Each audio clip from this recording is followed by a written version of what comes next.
තෙරුවන් සරණයි. Mindfulness for Life නාලිකාව හරහා අද මම කතා කරන්න යන්නේ බොහෝ දෙනෙක් උනන්දුවෙන් හොයන බොහෝ දෙනෙකුට ප්‍රශ්නාර්ථයක් ගැටලුවක් වෙලා තියෙන හරි වැදගත් කාරණාවක් ගැන. ඒ තමයි ඇත්තටම ඔබ මම දකින විදිහේ බාහිර ලෝකයක් තියෙනවද? එහෙමත් නැත්නම් මේ ලෝකය කියන්නේම අපේ මනස තුල මැවෙන සංකීර්ණ මායාවක්ද? මෙන්න මේ කාරණාව පිළිබඳව තමයි අද මේ වීඩියෝ එකෙන් මම දන්න තරමින් දන්න ප්‍රමාණයට ඔයාලත් එක්ක තොරතුරු බෙදා ගන්න උත්සාහ කරන්නේ. කාට හරි කෙනෙක්ට අපි කිව්වොත් එහෙම ඔබ මේ අත්දකින බාහිර ලෝකය කියන්නේ ඇත්තටම තියෙන එකක් නෙවෙයි. ඒක ඔබේ මනසේ ගොඩනැගෙන සංකල්ප ගොඩක ප්‍රතිඵලයක් විතරයි කියලා කිව්වොත් ඒ කෙනා එකපාරින් ඒක පිළිගනේද? නෑ. එයා ඒක ප්‍රතික්ෂේප කරයි. එහෙනම් මේ වගේ මාතෘකාවක් පිළිබඳව කරුණු ඉදිරිපත් කරනකොට මට එක එල්ලේම බාහිර ලෝකයක් තියෙනවා හෝ බාහිර ලෝකයක් නැහැ කියලා අන්තගාමී තත්ත්වයන් වලට යන්න බෑ. මට කරන්න පුළුවන් එකම දේ තමයි මම හොයාගත්ත මම රැස් කරගත්ත ගවේෂණය කරපු තොරතුරු සහ නූතන විද්‍යාවෙන් සහ බෞද්ධ දර්ශනය තුලින් පෙන්වා දීලා තියෙන කරුණු ඔබට ඉදිරිපත් කිරීම විතරයි මම මේ වීඩියෝ එකෙන් අපේක්ෂා කරන්නේ. අවසානයේදී මේ මාතෘකාව පිළිබඳ යම්කිසි නිගමනයකට මේ අයිතිය නිදහස ඔබටම මම ලබා දෙනවා. ඉතින් ඔබ මේ වීඩියෝ එකේ තියෙන කරුණු අහලා ඒවා පිළිබඳව වැඩිදුර ගවේෂණය කරලා හරි විමර්ශනය කරලා හරි නිගමනයකට පැමිණීම ඔබට තියෙන නිදහසක්. මේ විශ්වය නිර්මාණය වෙලා තියෙන ශක්තියින් සහ පදාර්ථ පිළිබඳව ඊටාම ගැඹුරින් සහ සියුම්ව හදාරන භෞතික විද්‍යාවේ එක උප විශේෂේත්‍රයක් තමයි ක්වොන්ටම් යාන්ත්‍ර විද්‍යාව කියලා කියන්නේ. එතකොට ක්වොන්ටම් යාන්ත්‍ර විද්‍යාවේ පිබිදීමත් සමග මේ විශ්වය නිර්මාණය වෙලා තියෙන ශක්තියින් සහ පදාර්ථයන් පිළිබඳව නව කරුණු රැසක් නිගමන රැසක් හෙළි වෙන්න පටන් ගත්තා. ක්වොන්ටම් යාන්ත්‍ර විද්‍යාවෙන් අවධානය යොමු කරන්නේ මේ විශ්වයේ තියෙන සෑම වස්තුවක්ම නිර්මාණය වෙලා තියෙන පරමාණුව සකස් වෙලා තියෙන ආකාරය පිළිබඳව. ඒ විතරක් නෙවෙයි මේ පරමාණුව වටා ක්‍රියාත්මක වෙන ඉලෙක්ට්‍රෝන, නියුට්‍රෝන, ප්‍රෝටෝන වගේ සංරචකවල හැසිරීම, ක්‍රියාකාරීත්වය සහ ඒවා තුළින් ජනනය වන ශක්තිය මොන වගේද කියන එක පිළිබඳව සහ ඒවා විශ්වය තුළ ක්‍රියාත්මක වන ආකාරය පිළිබඳ ගැඹුරින් සහ සියුම්ව හැදෑරීම තමයි ක්වොන්ටම් යාන්ත්‍ර විද්‍යාව තුළින් සිද්ධ කරන්නේ. ඉතින් මේ ක්වොන්ටම් යාන්ත්‍ර විද්‍යාවෙන් පෙන්වන විදිහට මේ විශ්වය කියන්නේම ශක්තියින් රැසක එකතුවක් නිසා නිර්මාණය වෙලා තියෙන දෙයක්. මේ විශ්වයේ තියෙන සෑම වස්තුවකම මූලික සැකස්මට අවධානය යොමු කරාට පස්සේ හමු වෙන්නේ පරමාණු ස්වභාවය. මේ සෑම පරමාණුවක්ම ඉලෙක්ට්‍රෝන, නියුට්‍රෝන, ප්‍රෝටෝන කියන සංරචක වලින් සමන්විත වෙනවා. ක්වොන්ටම් යාන්ත්‍ර විද්‍යාව සම්බන්ධයෙන් කරුණු ඉදිරිපත් කරපු විද්‍යාඥයෝ හොයාගත්තා මේ විශ්වයේ තියෙන සෑම වස්තුවක්ම යම්කිසි කම්පන වේගයකින් කම්පණය වෙනවා කියලා. යම්කිසි වස්තුවක් තත්පරයකට ඇති කරන කම්පන වාර ගාන අනුව එම වස්තුවේ සංඛ්‍යාතයේ ඉහළ යෑමක් හෝ පහළ යෑමක් සිද්ධ වෙනවා. හිතන්න යම්කිසි වස්තුවක් තත්පරයට කම්පණය වෙන වාර ගාන වැඩි නම් අපි කියනවා ඒ වස්තුවේ සංඛ්‍යාතය ඉහළයි කියලා. යම්කිසි වස්තුවක් තත්පරයකට කම්පණය වෙන වාර ගාන අඩු නම් අපි කියනවා ඒ වස්තුවේ සංඛ්‍යාතය අඩුයි කියලා. එතකොට මේ විශ්වය තුල ඉහළ සංඛ්‍යාත සහ පහළ සංඛ්‍යාතයන්ගෙන් යුක්ත වස්තුන්ගේ ක්‍රියාකාරීත්වයක් දකින්න පුළුවන් කියලා පෙන්වලා දීලා තියෙනවා. එතකොට දැන් ඔබට සරල අදහසක් ගන්න පුළුවන් වෙලා ඇති මේ ක්වොන්ටම් යාන්ත්‍ර විද්‍යාවෙන් පෙන්වා දීලා තියෙනවා මේ විශ්වයේ සමන්විත වෙන්නේ විවිධ කම්පනයන්ගෙන් විවිධ කම්පන සංඛ්‍යාත වලින් යුක්ත ශක්ති සමූහයක එකතුවකින් කියන කාරණය. එතකොට ක්වොන්ටම් යාන්ත්‍ර විද්‍යාවෙන් තවදුරටත් පෙන්වා දෙන කාරණයක් තමයි මේ විශ්වයේ තියෙන පදාර්ථය ගත්තාම අංශුමය ස්වභාවය ගත්තාම මේ අංශුමය ස්වභාවයේ තරංගමය ස්වභාවයකටත් තරංගමය ස්වභාවය නැවත අංශුමය ස්වභාවයකටත් පරිවර්තනය වීමේ ක්‍රියාවලියක් මේ විශ්වය තුල දෘශ්‍යමාන වෙන බව ක්වොන්ටම් යාන්ත්‍ර විද්‍යාවෙන් පෙන්වා දුන්නා. එතකොට ඔබට පැහැදිලි ඇති මේ විශ්වය තුල කම්පන සංඛ්‍යාත සහ තරංග මෙන්න මේ කියන එකිනෙකට වෙනස් වන ශක්ති ආකාරවලින් යුක්ත ක්‍රියාවලියක් තමයි මේ විශ්වය තුල තියෙන්නේ කියලා තමයි නූතන ඊටම දියුණු ක්වොන්ටම් යාන්ත්‍ර විද්‍යාවෙන් පවා පෙන්වලා දීලා තියෙන්නේ. බාහිරේ ඇත්තටම අපි දකින විදිහේ ලෝකයක් තියෙනවද? එහෙම නැත්නම් ඒක මනසේ මායාවක්ද කියන කාරණේ ගැන කතා කරනකොට ඊළඟට මම බෞද්ධ දර්ශනයෙන් ඉදිරිපත් කරලා තියෙන කරුණු පිළිබඳව ඔබව දැනුවත් කරන්න තමයි ලෑස්ති වෙන්නේ. වසර 2500කට පෙර බුදුන් වහන්සේ මේ ලෝකයේ පිළිබඳව ඉදිරිපත් කරේ මෙන්න මේ වගේ අදහසක්. රෝහිතස්ස සූත්‍රයේදී රෝහිතස්ස කියන දිව්‍ය පුත්‍රයා බුදුරජාණන් වහන්සේ ගාවට ඇවිල්ලා මේ ලෝකයේ ආරම්භය, මේ ලෝකයේ කෙලවර කොහෙද? මේ ලෝකයේ ඇතිවීම සහ මේ ලෝකයේ නැතිවීම කෙබඳුද?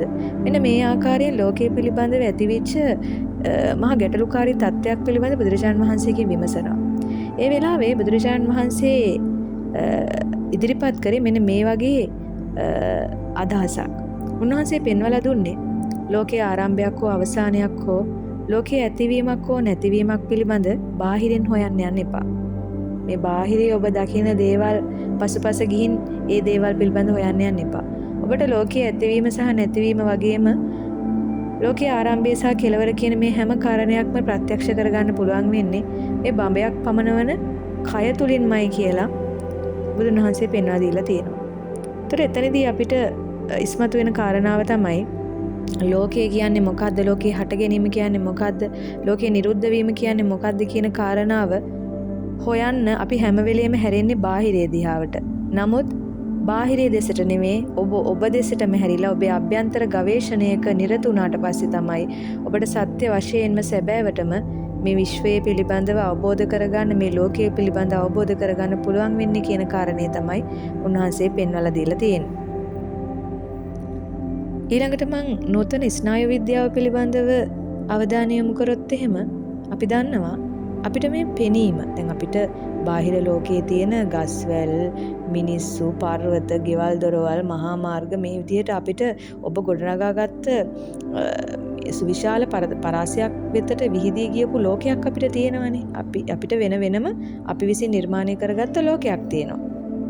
විද්‍යාත්මකව බැලුවොත් එහෙම ඔබේ ඇසට යම්කිසි පුද්ගලයෙක් හෝ ගහක් හෝ ගලක් හෝ කුරුල්ලෙක් මේ ආදී බාහිරේ තියෙන දෙයක් ඔබට දැర్శණය වෙන්නේ යම්කිසි ක්‍රියාවලියක් එතන සිද්ධ වෙන්න ඕනේ. බාහිරේ ඉඳලා ආලෝක තරංගයක් ඔබේ ඇසේ තියෙන සෛල කම්පණය කරාම මේ කම්පණය විද්‍යුත් සංඥාවක් විදියට ඔබේ මොළයට පණිවිඩයක් යවනවා. මේ මොළයට පණිවිඩයක් ගියාම ඔබගේ මොළය විසින් තමයි මේ කම්පණය අහවල් පුද්ගලයාගේ, මේ කම්පණය අහවල් ගසක්, මේ කම්පණය මෙන්න මේ ස්ථානය, මේ ආදි වශයෙන් ඒ ඔබේ මිතුරා, ඒ ඔබේ අම්මා, ඒ ඔබගේ තාත්තා, මේ ආදි වශයෙන් එයා හොඳයි, එයා නරකයි, එයා අතීතේ මට මෙහෙම කරා නේද, එයා අනාගතේ මට මෙහෙම කරයි, මෙන්න මේ විදිහට සංකල්ප ගොඩාක් එකතු කරලා බාහිරේ යම්කිසි රූපයක් හදන්නේ, රූපයක් ගොඩනගන්නේ ඇත්තටම ඔබේ මනස තුලින් නේද කියන එක ගැන ඔබ පොඩ්ඩක් හිතලා බලන්න ඕනේ. බාහිරේ ඉඳලා පැමිණෙන ආලෝක තරංගයක් වෙන්න පුළුවන්, ශබ්ද තරංගයක් වෙන්න පුළුවන්, මේ ඇස කන නාසය දිව ශරීරය කියන මේ ඉන්ද්‍රයන්ට ගෝචර වන හැමදේම බාහිරෙන් ඔබට තරංගාකාරයෙන් තමයි පැමිණෙන්නේ සියුම් විදියට බැලුවොත්. එතකොට මේ බාහිරින් ඉඳලා පැමිණෙන ශබ්ද තරංගයක් කියලා අපි හිතමු. ශබ්ද තරංගයක් ඔබේ කනේ තියෙන සියුම් කෙඳි කම්පනය කරාම මේ කම්පනය තුලින් විද්‍යුත් සංඥාවක් ඔබේ මොළයට යවනවා. ඊට පස්සේ තමයි ඔබේ මොළය කොහා ගියහඬ කොහා කෑ ගහන්නේ අවුරුද්ද ලං වුණාම. කොහාට මම කැමති. මං ගිය අවුරුද්දෙත් අප්‍රේල් වල කොහා දැක්කා. මේ අවුරුද්දෙත් මට බලන්න පුළුවන් වේවි. මෙන්න මේ විදිහට අර බාහිරින් ආපු ශබ්ද තරංගයේ ඔස්සේ ඔබට බාහිරයේ යම්කිසි කෙනෙක් දෙයක් පුද්ගලයෙක් මවලා ඒ පිළිබඳව ඇලීමක් හෝ ගැටීමක් හෝ ඒ පිළිබඳ අදහස් ගොන්නක් ඇති කරවන්නේ ඔබේ මොළය විසින් කියලා, ඔබේ මනස විසින් කියලා ඔබට දැන් පැහැදිලි වෙනවා ඇති. ඉතින් ඇත්තටම මේ කරුණු විමර්ශනය කරනකොට මගේ අදහස නම් ලෝකය කියන්නෙම ඇස කන නාසය දිව ශරීරය මනස කියන ඉන්ද්‍රයන් හරහා අපි අත්දකින දේවල්. එතනදිත් අපි සියුම් විදිහට බැලුවොත් එහෙම ක්වොන්ටම් යාන්ත්‍ර විද්‍යාවෙන් පැහැදිලිවම ඔප්පු කරලා පෙන්වලා තියලා තියෙනවා විශ්වය කියන්නේ කම්පන සංඛ්‍යාත තරංග ස්වභාවයන්ගෙන් යුක්ත ශක්තිමය ක්‍රියාවලියක් තමයි විශ්වය තුල තියෙන්නේ කියලා. ඉතින් ඇස කන නාසය දිව ශරීරය මනස කියන ඉන්ද්‍රයන් හරහා අපි ලබා ගන්න විවිධ කම්පන ඔබගේ අභ්‍යන්තරයේ සිද්ධ වෙන යම්කිසි ක්‍රියාවලියක ප්‍රතිඵලයක් බවට පත් වුණාට පස්සේ තමයි ඔබ මේ බාහිරයේ අත්දකින ලෝකය නිර්මාණය වෙන්නේ. හිතන්න නූතන විද්‍යාවෙන් ක්වොන්ටම් යාන්ත්‍ර විද්‍යාවෙන් පැහැදිලිව පෙන්වා තියෙනවා නම් බාහිරයේ තියෙන කම්පන සංඛ්‍යාත තරංග කියලා මේ ආදී ශක්ති ප්‍රවේදයක් තමයි ඔබේ ඇස කන නාසය දිව ශරීරය මනස කියන ඉන්ද්‍රියන්ට ගෝචර වෙන්නේ. ඒ තුලින් නැතිවන කම්පනයක් තමයි ඔබගේ මනස මොළය මූලික කරගෙන ඇතිවන අභ්‍යන්තර ක්‍රියාවලියක ප්‍රතිඵලයක් නිසා තමයි ඒක කෙනෙක් දෙයක් තැනක් බවට පත් කරලා ඒ පිළිබඳව ඔබේ අභ්‍යන්තරය තුළ ඇලීමක් ගැටීමක් ඇති කරලා ඒ පිළිබඳව සංකල්ප සහ සිතුවිලි රැසක් මවලා ඔබට ඇලෙන්නට ගැටෙන්නට පුළුවන් ලෝකයක් මවලා දෙන්නේ බාහිරයක් නෙවෙයි ඔබගේ අභ්‍යන්තරයේ තුල සිදුවනම ඊටම සියුම් ක්‍රියාවලියක් තුලින් බව දැන් ඔබට පැහැදිලි වෙනවා ඇති. ඉතින් ඔබ ජීවිතේ යම් දවසක අවබෝධ කරගත්තොත් ඔබ අත්දකින ලෝකේ වනාහි බාහිරය තුල නිර්මාණය වී තිබෙන්නක් නොව බාහිරයේ සිට පැමිණෙන කම්පන තරංග සංඛ්‍යාත හේතුවෙන් ඔබගේ අභ්‍යන්තරයේ මොළය මූලික කරගෙන නිර්මාණය වන අභ්‍යන්තර ක්‍රියාවලියක ප්‍රතිඵලයක් තමයි මේ ලෝකය කියන්නේ කියන එක ඔබ කවදාකම හරි ප්‍රත්‍යක්ෂ වශයෙන් අවබෝධ කරගත්තොත් අන්න එදාට තමයි ඔබට මේ ලෝකයෙන් නිදහස් වීමට, ලෝකයේ අතික්‍රමණය කිරීමට, ලෝකයේ අභිබවා යාමට හැකියාව ලැබෙන්නේ. ඉතින් බුදුන් වහන්සේ පෙන්වා දුන්නේ එකයි ලෝකයේ හට ගැනීම මෙන්ම ලෝකයේ නිරුද්ධ වීමත්, ලෝකයෙන් නිදහස් වීමත් මේ හැම දෙයක්ම ඔබට කරන්න පුළුවන් වෙන්නේ බඹයක් පමණ ඔබේ කය දෙස ඊටාම සියුම්ව, ඊටාම සතිමත්ව බලපු දවසට කියලා උන්වහන්සේ දේශනා කරේ අන්න ඒ නිසාමයි. ඉතින් ඔබත් උත්සාහ කරන්න අලුත් විදිහට මේ දේ දකින්න, කරුණු ගවේෂණය කරන්න, විමර්ශනය කරන්න, එදිනෙදා ජීවිතය තුළ සතිමත් බව පුරුදු පුහුණු කරන්න ඔබටත් මේ සත්‍ය දකින්න හැකියාව ලැබේවි. ඉතින් අද දවසේ මේ කෙටි වීඩියෝ මේ විදිහට අවසන් කරනවා. සිතන්නට යමක් ඔබට ඉතිරි කරමින් ඔබ සැමට තෙරුවන් සරණයි. සතිමත් දිනයක් වේවා.